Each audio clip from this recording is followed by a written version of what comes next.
今天教大家叫車或者是跟滴滴师傅怎么去沟通。下面是情景對話。喂，師傅，你響邊啊？我響停車場嘅出口度，你唔係定位喺珠江大廈東門咩？邊個停車場出口啊？唔好意思，我行過嚟停車場出口呢邊啊。你響東門繼續往前100米左右就到㗎喇，我響路邊等你。得啦，我而家過去。好，再來一次。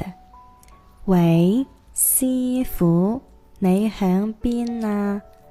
我響停車場嘅出口度，你唔係定位喺珠江大廈東門咩？邊個停車場出口啊？唔好意思，我行過嚟停車場出口呢邊啦，你響東門繼續往前100米左右就到啦，我響路邊等你。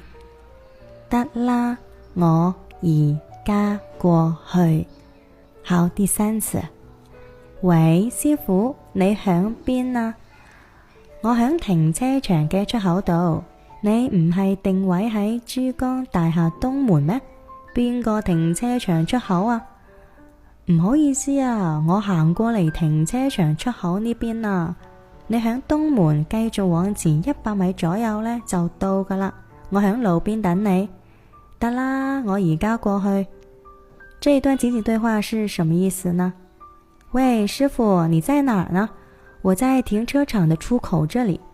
你定位不是在珠江大廈東門嗎？哪個停車場出口呀？啊，不好意思，我走過來停車場出口這邊了。你在東門繼續往前100米左右就到了，我在路邊等你。好了好了，我現在過去。本期對話我們要學習的重點詞組是什麼呢？第一個，響，響，響是在的意思，也可以用喺，喺，響度等於喺度。我們可以說你響邊啊，或者你喺邊啊，都可以的。第二個，唔好意思，唔好意思，不好意思，不好意思，這個我們經常會說到哈，唔好意思。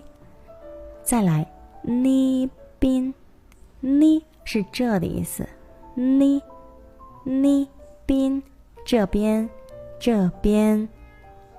而家，而家，也有很多人會說依家，依家，兩個都可以，都是現在的意思。